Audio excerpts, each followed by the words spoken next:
Kunagi 70. aastate alguses, kui ma olin veel poisike, koolipoiss, siis ma käisin tihtipeale vanalinnas.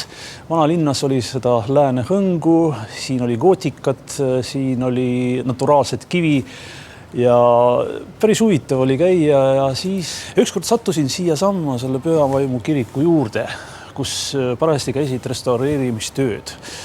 Olin rockmuusika fänn, siis möllas Uriah Heep ja Led Zeppelin ja siis siin töötasid sellised karvikud. Ühe karvikuga ma hakkasin rääkima. Tal olid hästi pikad juuksed ja selline pael.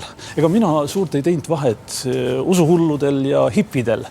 Ja küsisin midagi ja siis ta hakkas rääkima ja siis rääkis maailma lõpust, et kõik hävib, et kõik uppub ära, kõik põleb maha ja maa jääb rusudesse. Ja siis ma kuulasin ja siis mingil hetkel väga ebapoliitkorrektselt küsisin.